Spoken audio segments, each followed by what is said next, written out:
Hamas leader Ismail हानिया की मौत को 16 दिन बीत चुके हैं। ईरान ने इजराइल से बदला लेने की धमकी तो दी, लेकिन पलटवार नहीं किया। दुनिया भर की निगाहें इन दोनों मुल्कों के बीच जारी तनाव पर है और माना यह जा रहा है कि इजराइल पर सीधा अटैक करने को लेकर ईरान के टॉप लीडर्स में ही सहमति नहीं बन पा रही है। दरअसल मीडिया रिपोर्ट्स की माने तो ईरान के नए राष्ट्रपति मसूद पज़ेश्कियान इजराइल पर किसी भी तरह का सीधा हमला करके मुसीबत मोल नहीं लेना चाहते। उन्हें ये अच्छी तरह मालूम है कि अगर सीधा हमला किया तो शायद इस बार इजराइल बड़ी जंग शुरू कर दे।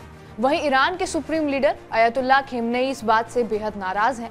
खेमनेई ने ईरानी अधिकारियों और नेताओं को चेतावनी देते हुए कहा है कि अगर इजराइल के खिलाफ पीछे हटे तो खुदा का कहर बरपेगा। इस्माइल हानिया की मौत ईरानी राष्ट्रपति के शपथ ग्रहण में शामिल होने के बाद हुई थी। वो तेहरान में ईरान के मेहमान के तौर पर मौजूद थे और उनकी हत्या से ईरान की छवि को बहुत बड़ा धक्का लगा है। लिहाजा डैमेज कंट्रोल के लिए वो बदला लेने की बड़ी बड़ी कस्में खाता दिख रहा था। लेकिन 16 दिन के बावजूद भी ईरान का इजराइल पर सीधा अटैक ना करना कई सवाल खड़े करता है।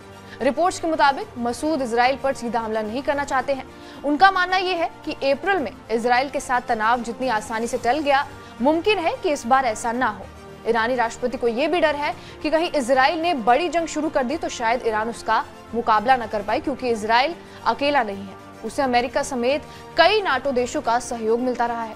मीडिया रिपोर्ट्स की माने तो मसूद पज़ेश्कियान इजराइल को उसी के खेल में मात देना चाहते हैं।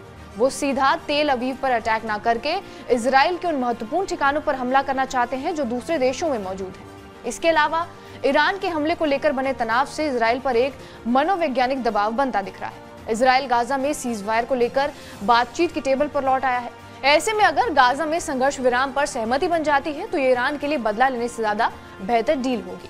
ईरान के सुप्रीम लीडर अयतुल्ला खेमनेई ने ईरानी अधिकारियों को बड़ी चेतावनी दी है। ईरानी मीडिया के मुताबिक उन्होंने ये कहा है कि इजराइल के खिलाफ पीछे हटना या किसी तरह का समझौता करना खुदा के कहर के बुलावे देने जैसा है। खेमनेई ने इजराइल की ताकत को बढ़ा चढ़ाकर दिखाने को लेकर भी निंदा की है। उन्होंने कहा कि अगर हम अपनी ताकत का सही तरीके से इस्तेमाल करें और विरोधियों की ताकत का सही आकलन करें तो इस मनोवैज्ञानिक दबाव को टाला जा सकता है।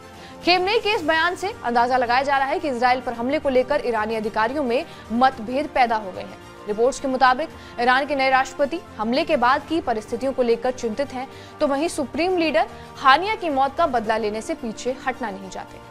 ईरान इजराइल से बदला कब लेगा, इसे लेकर फिलहाल कोई अंदाजा नहीं लग पा रहा है। उधर इजराइल ने भी ये साफ कर दिया है कि तेहरान के हमले का जोरदार जवाब दिया जाएगा। रिपोर्ट्स के मुताबिक इजरायली अधिकारियों ने अमेरिका और यूरोपीय देशों दोनों को ये चेतावनी दी है कि अगर ईरान सीधा हमला करता है तो उसके खिलाफ जवाबी कार्रवाई तेज और निर्णायक होगी। अमेरिका ने कई मीडिएटर्स के जरिए ईरानी राष्ट्रपति को हमले के नतीजों के लेकर आगाह किया है और शायद यही वजह है कि ईरानी राष्ट्रपति और सुप्रीम लीडर के बीच जवाबी कार्रवाई को लेकर मतभेद है। हालांकि ईरानी सेना लगातार तैयारी में जुटी हुई है और ये तैयारी पहले के मुकाबले ज्यादा बड़े स्तर पर हो रही है। अगर ईरान के टॉप लीडर्स में सहमति बनती है तो जल्द ही ईरान इजराइल पर अटैक कर सकता है। बहरहाल आपका इस वीडियो पर क्या कुछ कहना है हमें कमेंट बॉक्स में जरूर बताएं। बाकी देश और दुनिया की तमाम बड़ी खबरों के लिए बने रहिए हमारे साथ TV9 डिजिटल पर।